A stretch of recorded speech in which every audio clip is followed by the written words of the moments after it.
आखिरी सौदा में आप सबका स्वागत है। नमस्कार, मैं हूं अनिल सिंघवी। नमस्कार और मैं हूं हेमंत भाई। आगे बढ़ते हैं और देखते हैं आज हम आपको क्या क्या खास बताने वाले हैं। जी हां, देखिए ग्लोबल संकेत बहुत ही बेहतरीन है। इस समय भी डाउ फ्यूचर्स में अच्छी तेजी देखने को मिल रही है। यूरोप के मार्केट भी मजबूती के साथ कारोबार कर रहे हैं, तो ग्लोबली चिंता की बात नहीं है। अब देखना होगा कल एक्सपायरी 9200 के पास होती है या फिर उसके नीचे होती है। फिलहाल मजबूती के साथ भारतीय बाजार कारोबार करते हुए मिड कैप और स्मॉल कैप ने आज फिर से रिकॉर्ड ऊंचाई बनाई है।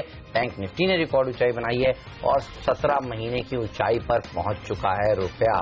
इंतजार है सबको अनिल, तो सिर्फ और सिर्फ आज उदय कोटक जी 3:15 पर क्या बताते हैं, क्या करने वाले हैं, अपनी योजनाएं बैंक को लेकर, और क्या अधिग्रहण की योजनाएं हैं या फिर बाजार ने कुछ ज्यादा ही पढ़ लिया। बिल्कुल, तो कोटक महिंद्रा बैंक और इसके साथ जुड़े हुए खबरों से हर एक शेयर पर रहेगी नजर आखिरी 1 घंटे में, चाहे फिर वो M&M फाइनेंस हो, एक्सिस बैंक हो, मनापुरम जनरल हो, फेडरल बैंक हो, जिस किसी के भी नाम इनके साथ जुड़े वो तमाम स्टॉक्स एक्शन में रहेंगे। लेकिन एक्शन में रहेंगे सेंसेक्स और निफ्टी, और खास बात यह है कि 28 अंकों की मजबूती अब भी निफ्टी में दिख रही है, और ये मजबूती काफी इंटरेस्टिंग और काफी अहम है इस लिहाज से कि एक बड़े सेक्टर को बड़ा झटका अभी अभी लगा है, और वो है सुप्रीम कोर्ट की तरफ BS4 के वाहनों को अब 1 अप्रैल के बाद चलाना जरूरी होगा। BS3 तक के वाहन अब नहीं चल पाएंगे, और ये ऑटो इंडस्ट्री में ज्यादातर कंपनी के लिए झटके की बात है। लेकिन उसके बावजूद निफ्टी करेक्ट होता नहीं दिख रहा। किसी भी लेवल से निफ्टी में 20-25 अंकों से ज्यादा का करेक्शन आने और फिर से मजबूती होती दिख रही। तो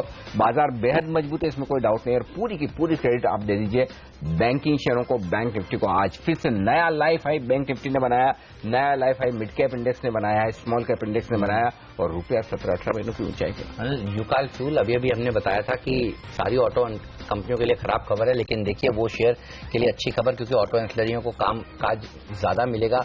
11% ऊपर है वो स्टॉक्स। तो काफी सारे स्टॉक्स हैं जो इस पॉलिसी के बाद अच्छा प्रदर्शन दिखा रहे हैं, सुप्रीम कोर्ट के इस वर्डिक्ट के बाद अच्छा प्रदर्शन दिखा रहे हैं। उस पर भी हम बात करेंगे अपने एक्सपर्ट से। जी हां, आपको बता दें और क्या क्या होने वाला है। हम आपको बताएंगे कल एक्सपायरी से पहले आज आपको क्या रणनीति बनानी चाहिए। सुमित बगड़िया आपको बताएंगे जोरदार रिटर्न देने वाली ऑप्शंस की बेहतरीन स्ट्रैटेजी।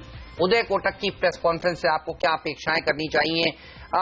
कोटक महिंद्रा बैंक को किस तरह से ट्रीट करें, एक्स बैंक को किस तरह से ट्रीट करें, इस सब पर हम आपको जानकारी देंगे और आपको सीधे ले भी चलेंगे उस लाइव प्रेस कॉन्फ्रेंस में।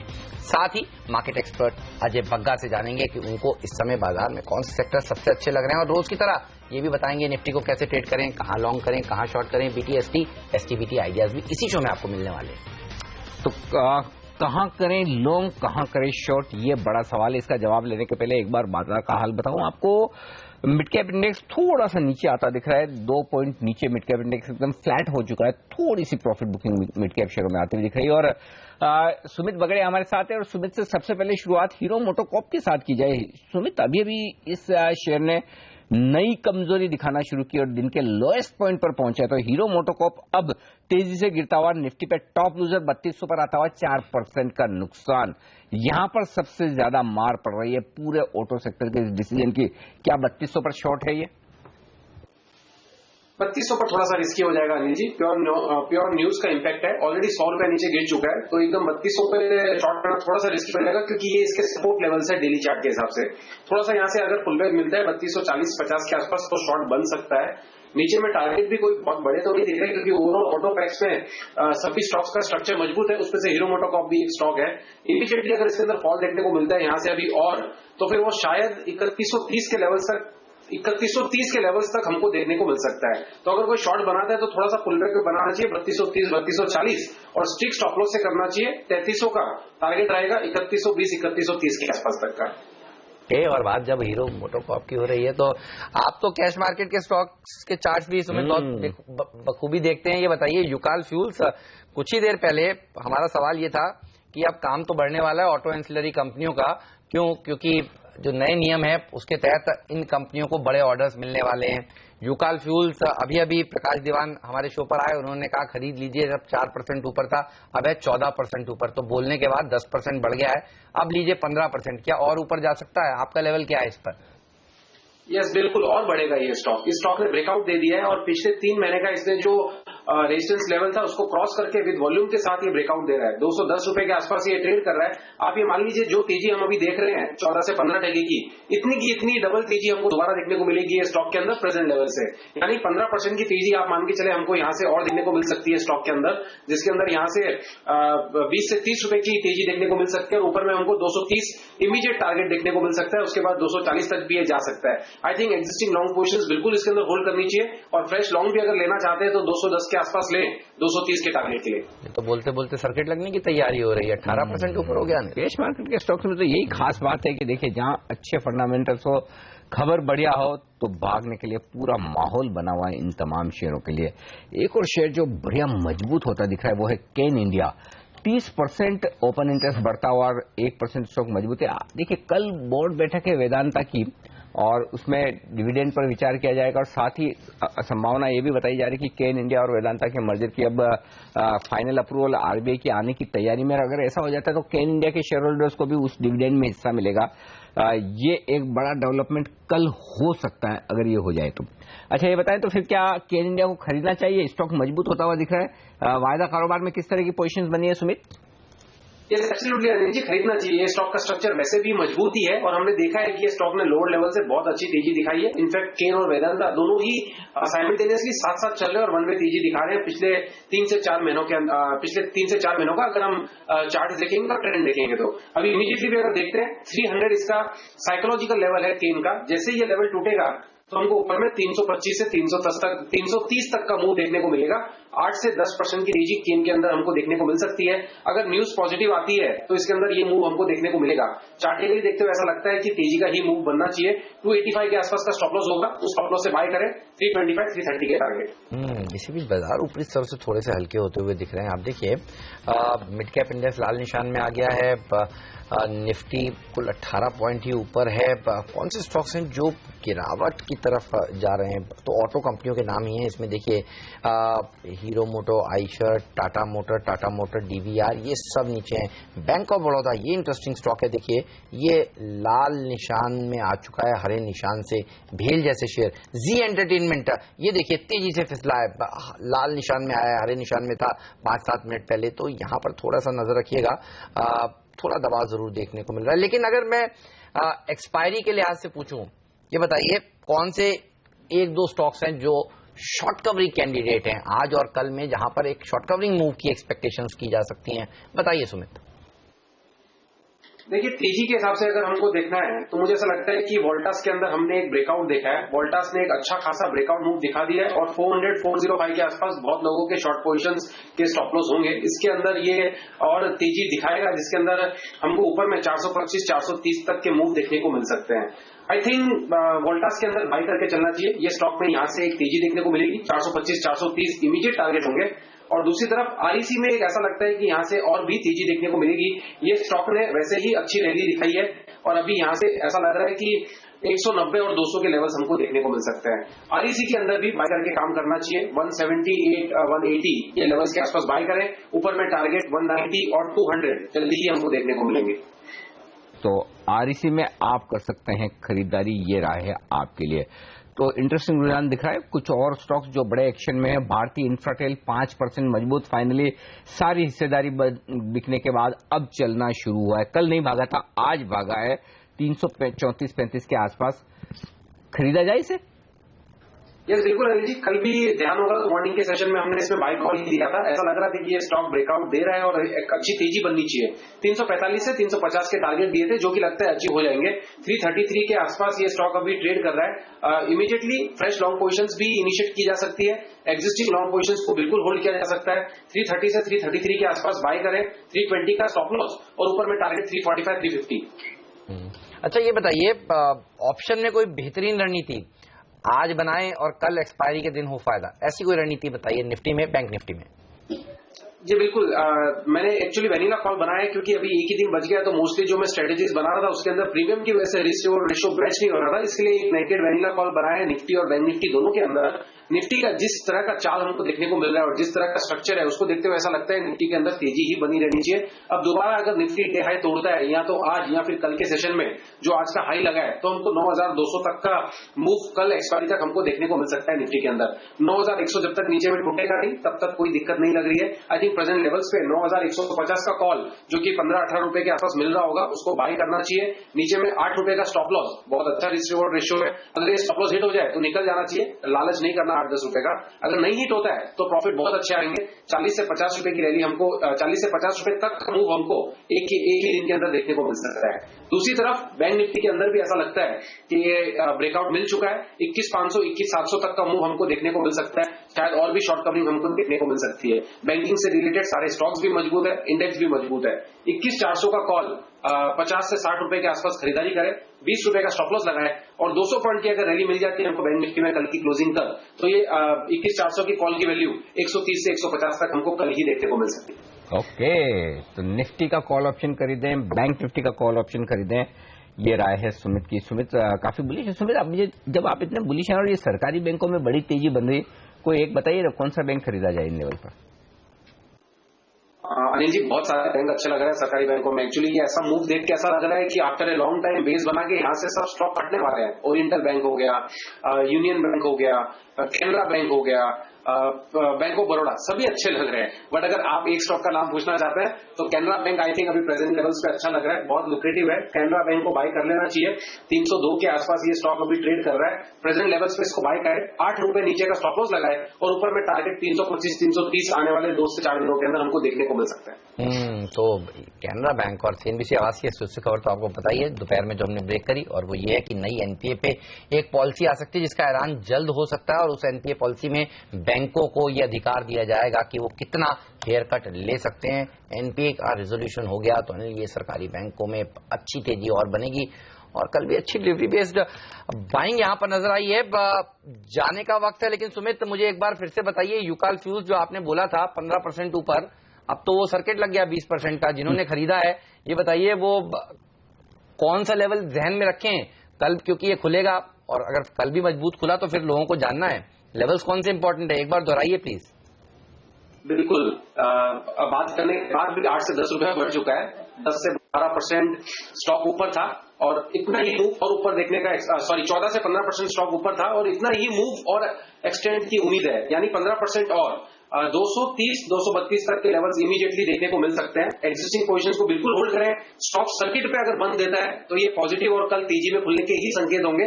230 तक के लेवल्स कल हमको देखने को मिल सकते हैं अगर स्टॉक आज सर्किट पे बंद देता है तो। ओहो सर्किट लग गया। वॉल्यूम देखिए 10 लाख शेयरों का।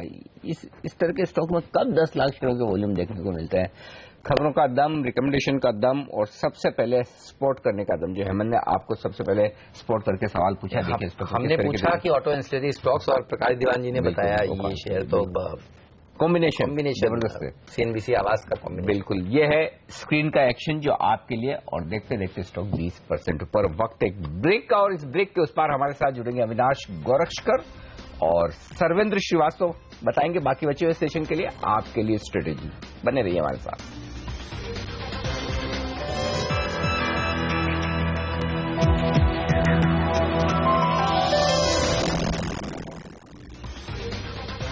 पचहत्तर अंक ऊपर है सेंसेक्स, 22 अंक ऊपर निफ्टी, और लाल से हरे निशान में आ चुका है मिड कैप इंडेक्स। और बैंकिंग शेयरों को देखिए फिर से मजबूती बना रहे हैं। 160 अंक ऊपर हो चुका है बैंक इंडेक्स, बैंक निफ्टी 1% की मजबूती के साथ। और देखिए अब तो क्या सरकारी कंपनियों में तेजी बन रही है। आरईसी, पीएफसी, पीटीसी ये तो मजबूत है, लेकिन बैंक्स की लिस्ट देखिए लंबी है। OBC, Canara, SBI, bank of India, PNB, आप जिस बैंक का नाम ले बेहद मजबूत। चलिए दो एक्सपर्ट हमारे साथ और जुड़ रहे हैं। जॉइंट कैपिटल के रिसर्च हेड अविनाश गोरक्षकर और मार्केट एक्सपर्ट सर्वेंद्र श्रीवास्तव। अविनाश, पहले तो आप बताइए, ये बैंक्स इतने जो मजबूत हो रहे हैं, नई एनपीए पॉलिसी की अभी भी हमने एक्सक्लूसिव खबर डाली, उसके बाद देखिए फिर से बैंकिंग शेयरों में तेजी हो रही, आप क्या खरीदेंगे? मुझे लग रहा है कि पब्लिक सेक्टर बैंक्स में स्टेट बैंक ऑफ इंडिया और बैंक ऑफ बड़ौदा हमको लग रहा है कि अनिल जी काफी अच्छे लग रहे हैं। In fact state bank of India ने तो क्लियरली जो मर्जर किया है एसोसिएट बैंक्स का, उसका भी इम्पैक्ट हमको अगले साल देखने को मिलेगा, जो पॉजिटिवली बैंक की बैलेंस शीट बढ़ाएंगी, उनकी नेटवर्क बढ़ाएगी। बट मेरे ख्याल से जो रिस्क रिवॉर्ड के हिसाब से काफी अट्रैक्टिव लग रहा है वो एसबीआई और बैंक ऑफ बड़ौदा रहेगी। मेरे ख्याल से आई थिंक एक राइजिंग मार्केट में एक्सपेक्टेशन है कि एनपीए पॉलिसी पे बहुत फ्रंटलाइन बैंक्स को ज्यादातर फायदा होना चाहिए और बैंक ऑफ बड़ौदा और एसबीआई पे डेफिनेटली नजर रखनी चाहिए। तो एनपीए पॉलिसी जल्द आएगी। अब आरबीआई पूरा बताएगा, टेक्निकल्स देगा, उस पॉलिसी की डिटेल्स सब कुछ ही दिनों में हमें दे देगा और पता चलेगा कि बैंक्स कितना हेयर कट ले सकते हैं। सर्वेंद्र, आपको कौन सा बैंक, सरकारी बैंक सबसे अच्छा लग रहा है चार्ट्स पर? देखिए, आई थिंक एसबीआई के साथ ही जाना चाहेंगे। लीडिंग बैंक है और अब क्वार्टरली के स्विंग हाइज भी आज इसने निकाले हैं। ब्रेकआउट उतना क्लीन अभी तक नहीं हुआ है और लेवल्स के ऊपर बंद अगर आता था तो ज्यादा बेटर होता था। बट आई थिंक क्लियरली मैं भी एसबीआई के साथ ही जाना चाहूंगा। अगर पीएसयू में अगर स्पेस में कुछ भी करना है तो आई थिंक एसबीआई ही एक नाम है जो मैं थोड़ा सा लॉन्ग साइड ट्रेड करना चाहूंगा। इवन दो कि बैंक निफ्टी कोशिश तो कर रहा है, बट आई थिंक क्लियरली अगर बैंक निफ्टी का परफॉर्मेंस देखें तो जो रियल बॉडीज हैं, नेट मूवमेंट रोज 50-60 पॉइंट 70 पॉइंट ऊपर है, बट पूरे दिन में अगर आप देखें तो एक अच्छा लॉन्ग रेंज बार या एक अच्छा डिसेंट ब्रेकआउट बार, चाहे वो बैंक निफ्टी हो या निफ्टी हो, उसमें अभी तक मिसिंग है। तो बात वही है कि बाजार ने अभी वो निर्णायक जो लड़ाई है वो निर्णायक स्तर पे अभी तक आई थिंक उसका क्लियर वर्डिक्ट नहीं आया और 91,119 का ब्रेकआउट करने के बाद से मार्केट बस यही रेंज में है, 9150 के आसपास ही आज आई थिंक छठवां या सातवां वर्किंग डे है और बस हम शंकु की तरह से लटके हुए हैं। तो आई थिंक वो क्लियर फ्लिप जो अपसाइड का है वो मिसिंग है मेरे हिसाब से।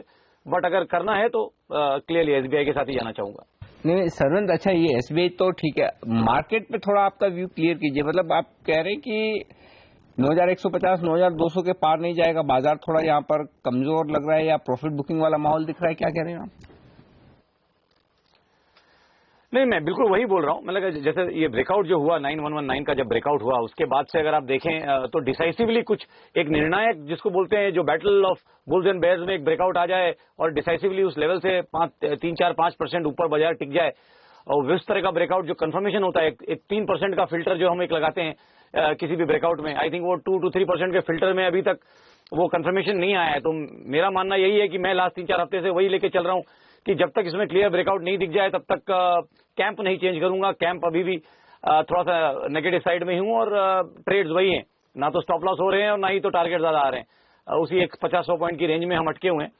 तो मेरा मानना यह है कि जब तक ये डिसाइसिवली निर्णायक एक ब्रेकआउट नहीं आ जाए जिसमें एक 2 से 3% का फिल्टर क्लियरली विच मीन 92-9250 के ऊपर डिसाइसिवली अगर बंद आए और 1-2 दिन उधर बाजार टिके तो आई थिंक क्लियरली ये जो टाइड है ये शिफ्ट होगा। नहीं तो आई थिंक इसी रेंज में मरते रहेंगे और 9000 से 9200 के बीच में ये और घमासान चलते रहेगा। ठीक बात है। अच्छा चलिए एक बात करते हैं टायर कंपनियों की, तो बड़ी फोकस में है इस समय। आपको एक चार्ट देखना चाहिए, बहुत इंटरेस्टिंग है, वो है अपोलो टायर का। सुबह कमजोर खुला और इस समय देखिए क्या रिकवरी देखने को मिल रही है अपोलो टायर्स में। खुलने के बाद बाजार तो थक रहा था, लेकिन ये स्टॉक देखिए अब डेज हाई के आसपास जाने की कोशिश कर रहा है। घूम गया पूरा, बिल्कुल घूम गया। और आप देखिए कल हमने आपको बताया था कि एक बहुत ही इंपॉर्टेंट बैठक हो रही है कॉमर्स मिनिस्ट्री की, जहां पर पक्ष सुने गए टायर कंपनियों के। और अब टायर कंपनियां ये कह रही हैं कि उनको पूरा भरोसा है कि मई में एक बड़ी एंटी डंपिंग ड्यूटी आ सकती है चाइना से। ये कहना है अपोलो टायर का। और वो ये कह रहे हैं कि बहुत दिक्कत हो रही थी चाइना से, जिस तरह से डंप हो रहे थे टायर। तो कल जरूर थोड़ा मुनाफा वसूली देखने को मिलती टायर कंपनियों में, लेकिन आज देखिए अपोलो टायर ने जबरदस्त प्रदर्शन दिखाया। अविनाश देखिए जायज तो है इनकी मांग, काफी समय से कह भी रहे हैं। अब यह है कि कब आएगी, किस रूप में आएगी, कितनी लगेगी एंटी डंपिंग ड्यूटी टायर कंपनियों पर। अब आपका क्या व्यू है, फ्रेश व्यू इस इवेंट के बाद और अपोलो टायर के इस बयान के बाद बताइए। नहीं, आपको भी लग रहा है कि टायर कंपनीज में definitely short to medium term में तेजी रहेगी, क्योंकि एंटी डंपिंग ड्यूटी की जो मांग है वो काफी वैलिड है और स्पेशली ट्रक जो सेगमेंट्स में जो इंपोर्ट्स हुए थे वो काफी मात्रा में हुए थे। तो हमको लग रहा है कि जो भी कंपनीज ट्रक और कमर्शियल व्हीकल्स में ज्यादातर प्रेजेंट है, यहाँ पे हमको लग रहा है कि इफेक्ट ज्यादा इनको सफर करना पड़ा। तो एंटी डंपिंग ड्यूटी तो एक बात है, रबर के प्राइसेस भी थोड़े से घटे हुए हैं, तो इसका इम्पैक्ट आपको कंपनी के फाइनेंशियल्स में अच्छा देखने को मिल सकता है। रही बात स्पेसिफिकली अपोलो टायर्स की, तो हमको लग रहा है कि स्टॉक काफी पिट चुका था और अभी जिस प्रकार से रिकवरी देखने को मिली है, हमको लग रहा है कि डेफिनेटली स्टॉक थोड़ी सी uptake short to medium term में जरूर दिखा सकता है। तो ये है अपोलो टायर में अच्छी रिकवरी का संकेत। ये बात सही है कि टायर कंपनियों के लिए फंडामेंटल्स बुरे नहीं है।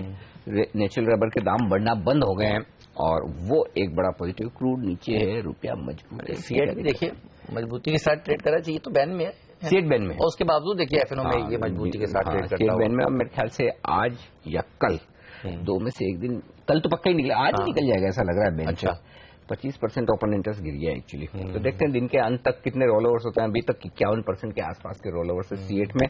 अपोलो के रोल ओवर्स बता दूं आपको, 56% थोड़े बेहतर है क्योंकि बेंच से बाहर। और एमआरएफ देखिए आप 2% ऊपर है आज एमआरएफ। जेके टायर देख लीजिए, तो टायर शेयर सीएनबीसी आवाज ने पिछले हफ्ते बताया था कि ये बैठक होने वाली है और क्या जबरदस्त तेजी देखने को मिली। उसके बाद इस बैठक पे मुनाफा वसूली हुई और अब देखिए वापस से चलना शुरू करना है। बिल्कुल चलेंगे, इसलिए आज सुबह भी हमारा सवाल यही था कि कहां खरीदना चाहिए, बजाय शॉर्ट करने के कहां खरीदना चाहिए। और वो सवाल भी और जवाब भी दोनों ठीक साबित हो गए। शायद लोगों को मदद मिली होगी। चलिए मदद करते हैं कुछ और स्टॉक्स पर जहां पर एक्शन आज भरपूर होता हुआ दिख रहा है। एचसीएल टेक, आज रिपोर्ट का असर दिख रहा है इस पर। बिल्कुल सही बात। सीएलएसए का असर नजर आ रहा है। स्टॉक फंडामेंटल्स के विपरीत मजबूत होता हुआ दिख रहा है। देखिए 1.5-2% की मजबूती है। चार्ट पर क्या राय है आपकी, सर्वेंद्र क्या कहेंगे? नहीं, आई थिंक बहुत नाइसली कंसोलिडेट हो रहा है स्टॉक। और लास्ट अगर आप देखें तो तकरीबन अब 2-3 महीने से आई थिंक बहुत ही नाइसली एक टाइट रेंज में पैक हो गया है पूरा। और अब एक आई थिंक एक ब्रेकआउट की खाली एक उम्मीद है और एक ब्रेकआउट का एक राह देख रहे हैं कि 280 के ऊपर डिसाइसिवली, सॉरी 880 के ऊपर ये डिसाइसिवली निकले तो क्लियरली आई थिंक लास्ट 2-3 महीने से जो चल रहा है एक्यूमुलेशन, आई थिंक उसका एक डिसाइसिव ब्रेकआउट मिलेगा। और ओवरऑल आईटी स्पेस में हम हमेशा से लास्ट 2-3 क्वार्टर से अब हमने अपना रुझान पॉजिटिव ही रखा है। तो आई थिंक ये जो बाउंसेस हैं और ये जो पुलबैक्स हैं थोड़ा ज्यादा लास्ट करेंगे और 880 के ऊपर ब्रेकआउट करेगा तो आई थिंक 900-910 तक का स्तर उसके बाद एचसीएल टेक डेफिनेटली छू सकता है। बिल्कुल। तो ये सीएलएसए की जो रिपोर्ट आई है अभी ये भी बता रही है कि अब फोकस बाजार का हो जाने वाला है साफ तौर पर कंपनियों के तिमाही नतीजों पर। और 13 तारीख को इन्फोसिस के नतीजे आएंगे, लेकिन साफ कहा है इन्फोसिस जो है वो थोड़ा रेवेन्यू और मार्जिन फ्रंट पर डिसअपॉइंट कर सकता है, लेकिन पसंद है उनको एचसीएल टेक और टीसीएस। और टीसीएस और एचसीएल के भीतर देखें तो एचसीएल टेक सबसे अच्छा लगता है और इसलिए आप देखिए सीएलएसए की इस रिपोर्ट के बाद अच्छी तेजी देखने को मिल रही है। क्या अर्निंग सीजन को लेकर आपका अनुमान है? अविनाश आप बताइए, ये बताइए कि ओवरऑल अर्निंग सीजन कैसा रह सकता है? डिमोनेटाइजेशन के झटके की बात काफी लोग कर रहे हैं, आपको भी वो डर है या फिर घबराने की जरूरत नहीं है? नहीं, मुझे लग रहा है कि हेमंत नंबर्स मेरे ख्याल से काफी ठीक ठाक आएंगे। आई थिंक तीसरे तिमाही के मुकाबले में अच्छे आने चाहिए क्योंकि नोटबंदी का जो इफेक्ट है वो मोरलेस वेयर आउट हो चुका है। और जिस प्रकार के एडवांस टैक्स के नंबर्स हमने देखे थे, हमको लग रहा है कि चौथा तिमाही डेफिनेटली काफी अच्छा होगा। मेरे ख्याल से ऑल सेड एंड डन जो क्लियरली डिस्क्रिशनरी सेक्टर्स है वहां पे हो सकता है कि थोड़ी बहुत कटबैक हो, लेकिन यहाँ पे भी हमको लग रहा है कि वॉल्यूम ग्रोथ डेफिनेटली अच्छा होगा। तो overall I would say that automobiles, typically construction, capital goods, ये जो सेक्टर्स है यहाँ पे थोड़ा सा दिक्कत हो सकती है क्योंकि यहाँ पे हमने देखा है कि हाल ही में जिस प्रकार का थोड़ा सा डिमांड कटबैक हो चुका है, यहाँ पे शायद थोड़ा सा cutback specially commercial vehicles segment में देखने को मिले, लेकिन पैसेंजर कार सेगमेंट्स और ट्रैक्टर में ग्रोथ जारी रहेगा। ओके, तो ये राय है आपके लिए। चलिए बजने वाले हैं 3, उससे पहले एक ब्रेक लेना जरूरी है क्योंकि 3 बजे हम आपको दिखाते हैं 3 एक्सपर्ट्स की निफ्टी पर कॉल्स की, कैसे निफ्टी को आप ट्रेड करें बचे हुए आधे घंटे और कल के सेशन के लिए। और आखिरी आधे घंटे का भरपूर एक्शन, न सिर्फ निफ्टी की कॉल्स बल्कि बीटीएसटी और एसटीबीटी, साथ ही बाजार के जाने माने दिग्गज एक्सपर्ट अजय बग्गा साहब हमारे साथ जुड़ेंगे। उनसे बेहद इंटरेस्टिंग बातें होने वाली है। 3:15 पर उदय कोटक साहब को भी सुनना है, उनकी प्रेस कॉन्फ्रेंस है। क्या कुछ बड़ा धमाका होता है या फिर पटाखा फुस हो जाता है, वो देखना जरूरी होगा। वागले साहब भी हमारे साथ जुड़ने के लिए तैयार हो रहे हैं। तो बस बचे हुए मिनटों में पूरा एक्शन है बाजार का, हमारे साथ बने रहिएगा।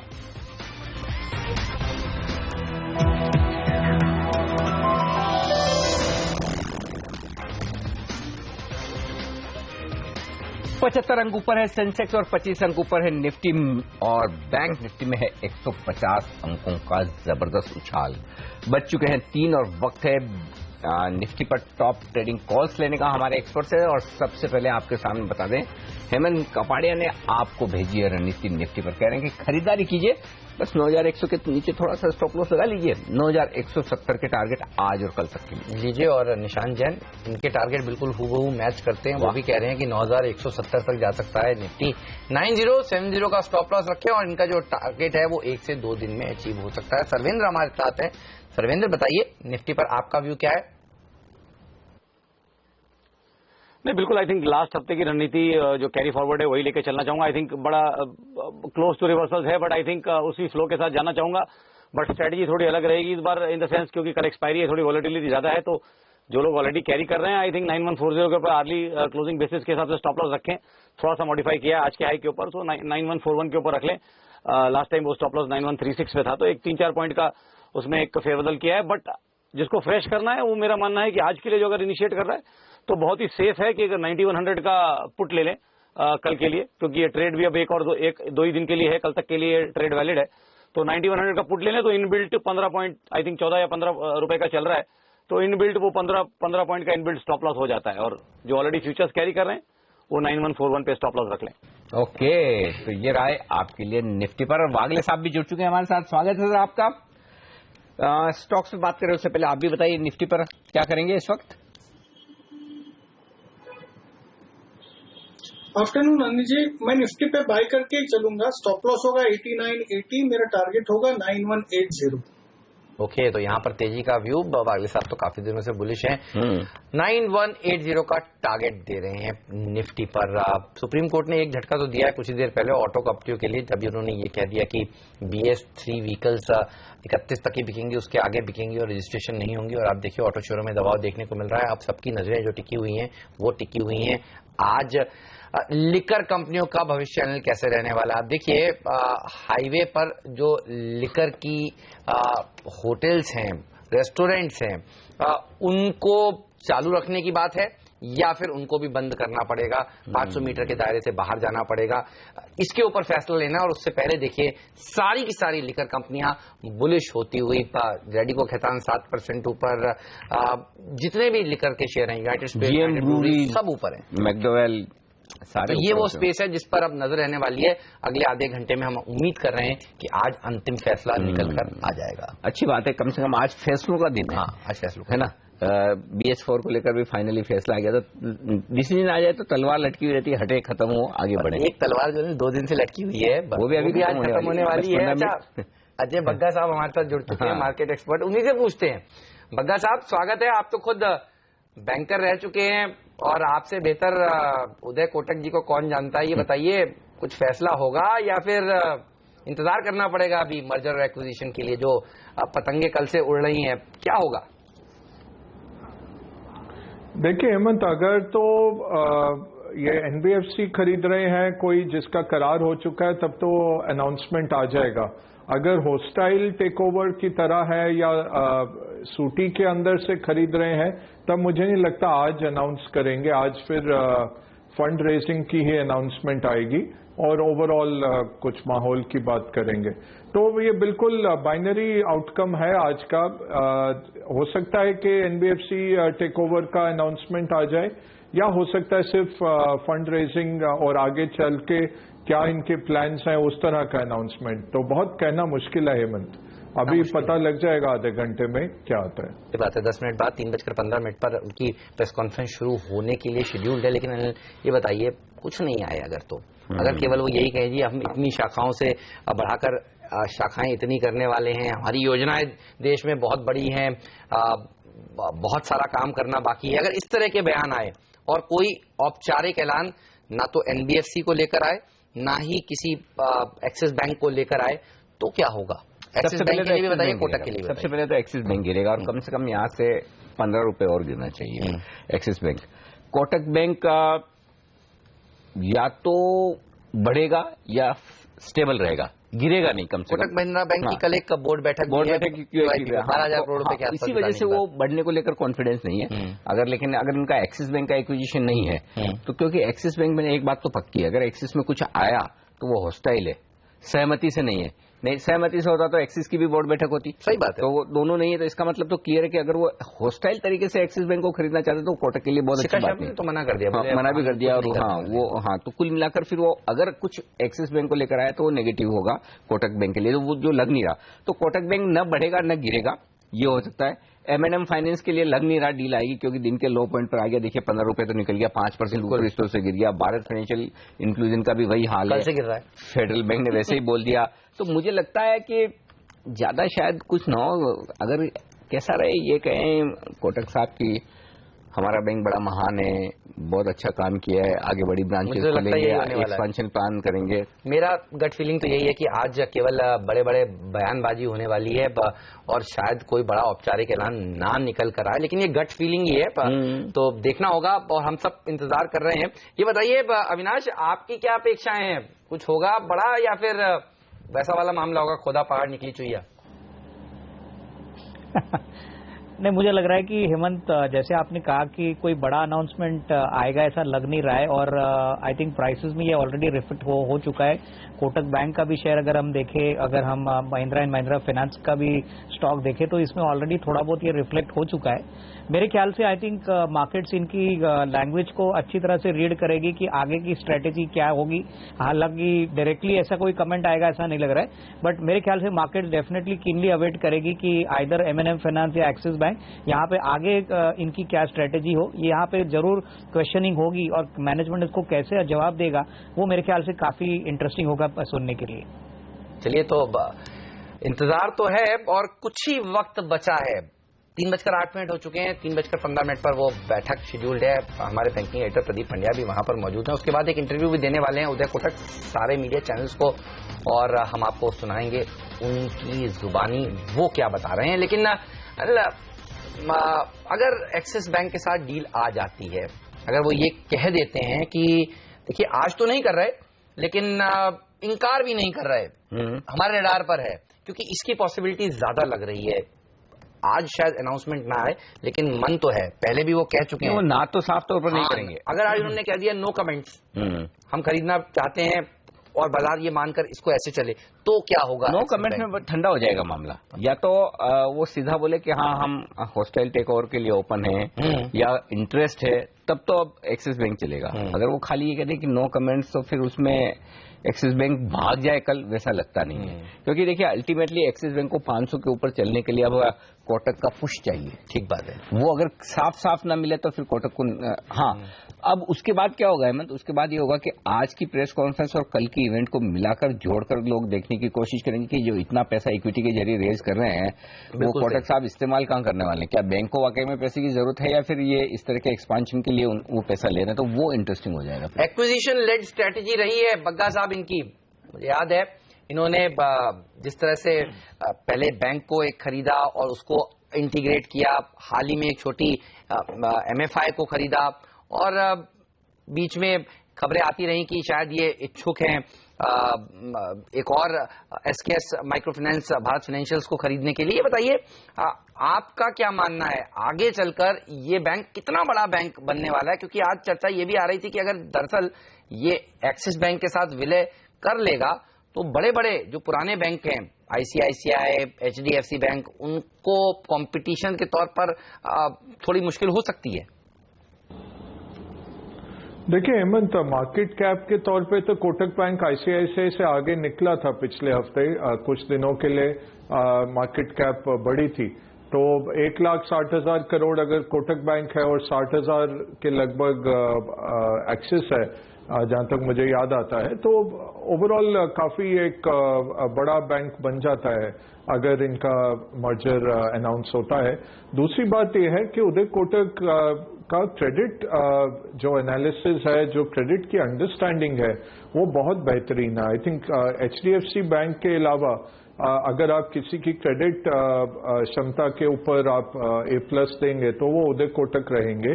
वो कैपिटल कंजर्व करते हैं, जब बुरे दिन आने वाले होते हैं लोन्स वगैरह खींच लेते हैं और उस टाइम पे वो कैपेसिटी बढ़ाते हैं। तो हमने देखा है काफी कॉन्ट्रेरियन भी हैं और बहुत अच्छी उनको अंडरस्टैंडिंग है इंडियन इकोनॉमी की और क्रेडिट कंडीशंस की। तो अगर उदय कोटक जैसे लीडर अगर टेक ओवर करते हैं, MFI हो, NBFC हो या बैंक हो जिसके NPAs हैं, हम देखते हैं कि टर्न अराउंड होता है। जैसे पिछले बैंक को भी उन्होंने टेक ओवर किया और काफी क्लीन अप हो गया और अब दिख रहा है कि EPS एक्रीटिव होते हुए वो मर्जर भी। तो ओवरऑल मैं कह नहीं पाता, बाय और सेल तो नहीं कह पाता हूं, बट ये जरूर तय है कि कोटक बैंक एक बहुत वर्ल्ड इंस्टीट्यूशन बनेगा और वही विजन रहा है उदय कोटक का सदियों से, कि पहले से ही जब इन्होंने शुरू किया कि इसको ग्लोबल इंस्टीट्यूशन बना के रहेंगे, कि इतना बड़ा बैंक बनेगा। तो ये तो तय है कि कुछ ना कुछ मर्जर आगे जाके होगा। आज की मीटिंग में अनाउंस होता है कि नहीं, ये कहना मुश्किल है। आते तो जो इनके सपने हैं वो तो बहुत बड़े हैं और जिस तरह से इन्होंने MCX की डील देखिए क्या स्विफ्टली एग्जीक्यूट करी। कई लोगों के नाम आ रहे थे MCX को बड़ा हिस्सा खरीदने के लिए। ING वाइशिया को जिस तरह से खरीद कर क्या शानदार तरीके से इंटीग्रेट किया। ये बताइए इनके बारे में आप तो, क्योंकि काफी समय से उदय कोटक जी के बहुत ही मैं तो उनके सराहना आपने की है। फैन हूँ। फैन है, बिल्कुल। तो fan is the right word. बताइए फिर क्या अपेक्षा की जाए। देखिए, ये बात तो सही है कि जितना बढ़िया इनऑर्गेनिक ग्रोथ करना उन्हें आता है, और सबसे बढ़िया बात है कि इनऑर्गेनिक ग्रोथ में सबसे बड़ी चीज जो होती है वो होती है इंटीग्रिटी की, इंटीग्रेशन करने की। माफ कीजिए, इंटीग्रेशन करने की। और कोटक में अगर आप देखें हेमंत, टॉप मैनेजमेंट के लोग जो कोटक ग्रुप में है 15-15, 20-20 साल से लोग जमे हुए हैं, वो छोड़कर नहीं जाते। ये एक बहुत बड़ी बात है किसी भी ऑर्गेनाइजेशन के लिए कि लोग लंबे लंबे समय से, जैसे आप और हम दोनों 12 साल से आवाज के साथ है, ये बड़ी चीज होती है किसी और। चलिए हमारी बात चलती रहेगी। इस बीच उदय कोटक साहब लगता पहुंच रहे हैं।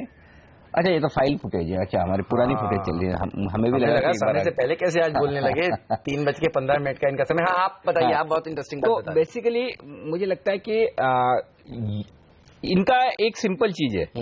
क्या होगा आज ये हमें किसी को पता नहीं, अब कुछ मिनटों में पता चलेगा। लेकिन एक चीज है, जिस पर हाथ रख देंगे उसके बारे नहीं आ रहे, मिडास टच है। तो मैं आज अगर कुछ खरीदना है तो कोटक खरीदने के बजाय मैं आज जहां ये हाथ रखेंगे वो खरीदूंगा।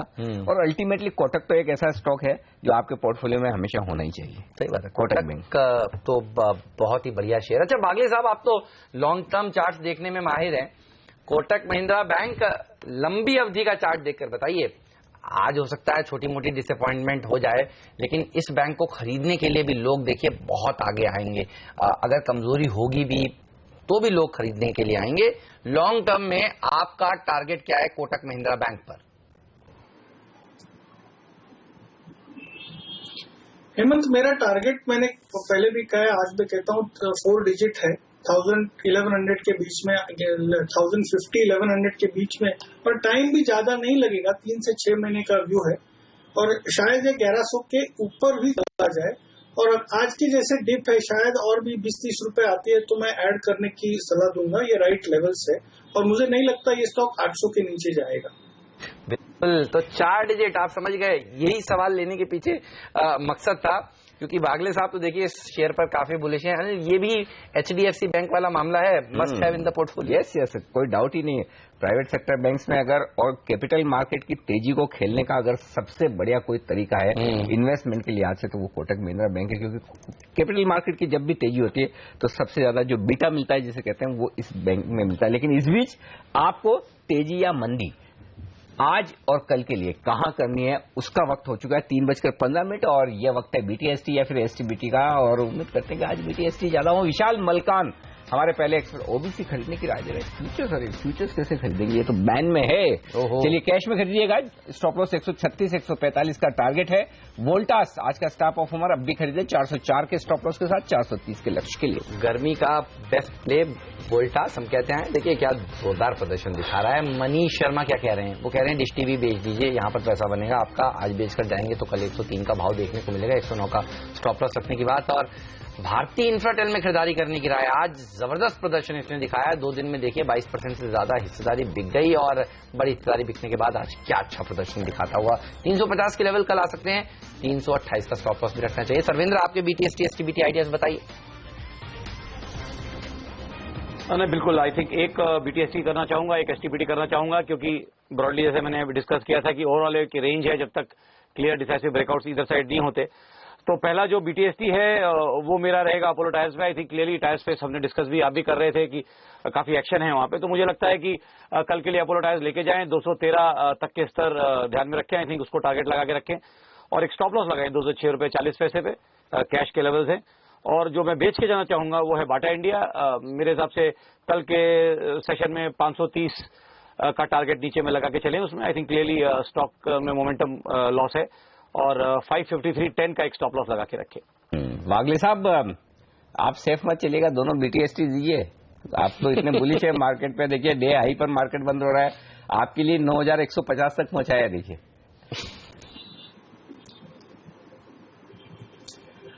अनिल जी, ऐसा है कि बीटीएसटी आपको कल एक दिन में या कुछ घंटे में कवर करना है तो सेफ खेलना पड़ेगा। कल चॉपीनेस हो सकता है बीइंग एक्सपायरी, तो मैं सेफ खेलने की कोशिश करूंगा। एक बीटीएसटी एक एसटीबीटी के साथ जाऊंगा। बीटीएसटी में आईसीआईसीआई बैंक बाय करके चले, स्टॉप लॉस 279, टारगेट 287 और बेचने में मारुति बेचकर चले। और ये सिर्फ कल के लिए है, ऐसा नहीं कि मेरा लॉन्ग टर्म व्यू बेरिश है। स्टॉप लॉस होगा 5979, टारगेट होगा 5880। चलिए, तो मारुति में बिकवाली करने की राय और खरीदारी करने की राय भी काफी सारी निकल कर आई है हमारे एक्सपर्ट की तरफ से। बाजार पर नजर रखिए, जबरदस्त तेजी देखने को मिल रही है। बैंक निफ्टी 170 अंक ऊपर इस समय ट्रेड करता हुआ, 1% का उछाल। और आज मिड कैप से ज्यादा अच्छा दिग्गजों ने प्रदर्शन दिखाया है। देखिए 0.5% ऊपर सूचकांक है सेंसेक्स और निफ्टी। और सीएनबीसी आवाज का जो पोल है एक्सपायरी का, वो भी यही कह रहा है कि 9150 से 9200 के बीच में एक्सपायरी होगी। ज्यादातर लोग यही मान रहे हैं। आईसीआईसीआई बैंक, इस पर नजर रखिए, यहां पर अच्छी तेजी देखने को मिल रही है और एसबीआई जैसे हैवी वेट्स बाजार को ऊपर खींचने का काम कर रहे हैं। भगत साहब, पीएसयू बैंक्स पर एक आपकी राय लेना चाहता हूं। सीएनबीसी आवाज को एक्सक्लूसिव जानकारी ये हाथ लगी है कि एक नई एनपीए पॉलिसी निकल कर आएगी। आरबीआई टेक्निकल्स उसके डिटेल में देगा, जिसमें बताया जाएगा कि सरकारी बैंक कितना हेयर कट ले सकते हैं और एनपीए को किस तरह से सुलझा सकते हैं। आप क्या और सुनना चाहेंगे इस पॉलिसी में और आपका क्या व्यू है इस पर? देखिए, अमाउंट बहुत बड़े हैं हेमंत, एनपीएस के जो खराब लोन हुए हैं पीएसयू बैंक्स के। बट ये अच्छी बात है कि वो कॉन्सेंट्रेटेड है। वित्त मंत्री ने भी यही कहा है कि 50 ऐसे कॉर्पोरेट है, अगर आप उनको टैकल कर लें तो लगभग 5 लाख करोड़ की जो बदहाली है बैड लोन्स की, वो टैकल हो जाती है।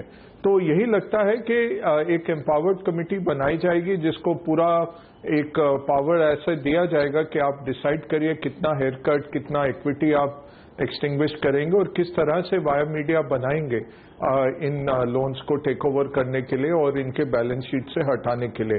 तो यही मार्केट फैक्टर इन कर रहा है और ये सारे स्टॉक्स आगे दौड़े भी हैं इसके चलते। तो इसके लिए स्ट्रैटेजी मैं यही कहूंगा कि दिग्गज पीएसयू बैंक्स आप ओन करिए। छोटे पीएसयू बैंक्स में कुछ ऐसे हैं जिन्होंने लोन ग्रोथ कम की थी और एक तो ऐसा भी स्टॉक है जो लगभग डबल हुआ है पिछले 1 साल में और उसको हमने ट्रैक किया था। उसका सबसे बड़ा यही कारण था कि उन्होंने लोन्स देने बिल्कुल कॉर्पोरेट में बंद किए थे, रिटेल में फोकस कर लिया और 1 साल में इतना अच्छा रिटर्न वो स्टॉक दे गया है।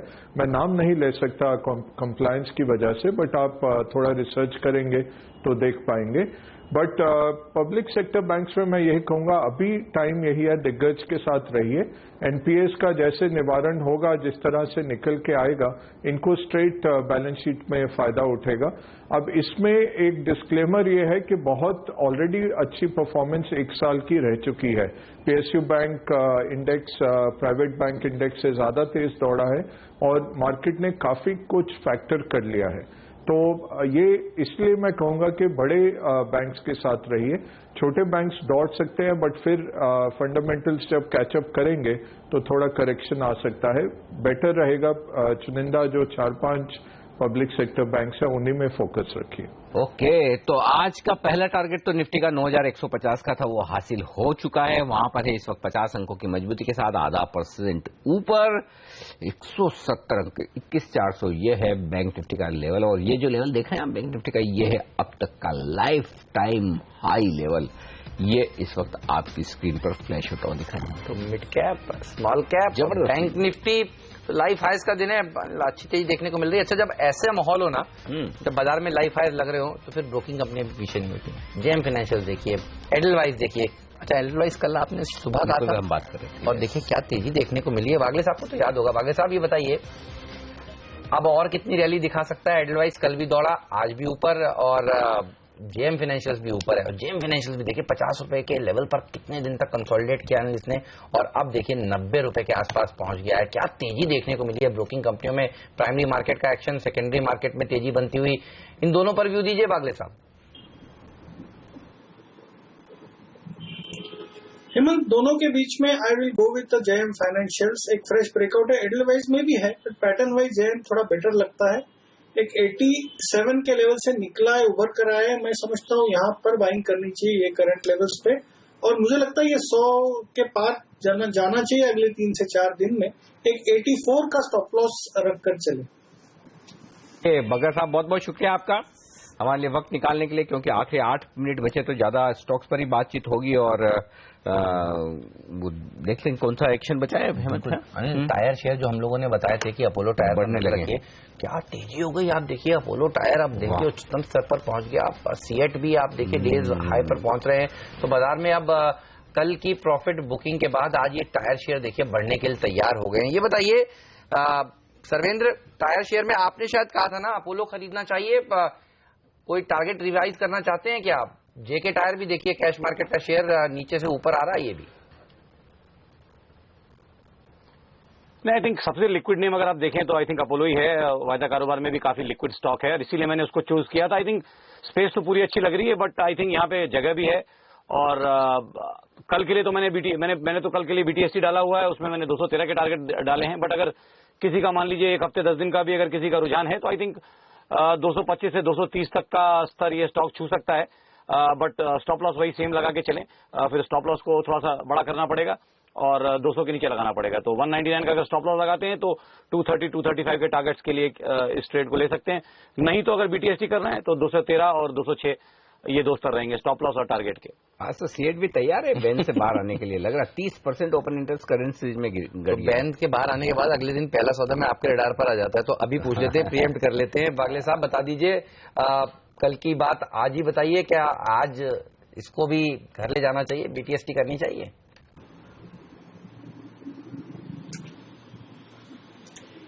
नहीं हेमंत, वेट करे तो बेटर है। लास्ट 4 दिन से एक टॉप पे वो अटका है और वहां से नीचे गिरा है, तो मैं समझता हूँ कल का इंट्राडे पैटर्न देख के डिसीजन लेंगे। फिलहाल मुझे इतनी स्ट्रेंथ नहीं लग रही है। चलिए, तो फिर कल फिर एक बार सुबह रिविजिट करेंगे। बैन से बाहर आएगा तो फिर तो दौड़ लगाएगा। अपोलो देखिए 3% मजबूती के साथ इस समय ट्रेड करता है। तो टायर शेयरों में दमदार तेजी देखने को मिल रही है, ब्रोकिंग कंपनियों में दमदार तेजी देखने को मिल रही है। लगता है कि जो प्रेस कॉन्फ्रेंस की शुरुआत होगी ना, वो तो बाजार बंद होने के बाद ही होगी। 3:15 का समय लगता है उदय कोटक जी ने इसलिए दिया है कि सब लोग वहां समय पर पहुंच जाए। 3:30 बजे शुरुआत होने वाली है, क्योंकि अब तो देखिए कुल 6 मिनट ही बचे हैं। बिल्कुल। और चलिए, ये सबसे बहुचर्चित बहुप्रतीक्षित ये प्रेस कॉन्फ्रेंस, और इस प्रेस कॉन्फ्रेंस से पहले कोटक महिंद्रा बैंक का स्टॉक एकदम फ्लैट ट्रेड कर रहा है, थोड़ा सा नुकसान में। इनफैक्ट आज पूरा दिन नुकसान में कारोबार किया है, कल पूरा दिन नुकसान में कारोबार किया है। ये अब तैयारी है, जुड़े हुए तमाम स्टॉक्स देख लेते हैं। चलिए, कोटक महिंद्रा बैंक हो गया, अब लाइए एक्सिस भी नीचे की तरफ ही बंद हो रहा है, ऊपर से देखिए गिरकर। ठीक है, आइए अब भारत फाइनेंशियल और एम&एम फाइनेंस भी दिन के लो पॉइंट के आसपास जाकर बंद हो रहा है। 335-36 देखा था, तो वहां से 12-15 रुपए नीचे है। चलिए, भारत फाइनेंशियल 35 रुपए आज फिर से गिर गया।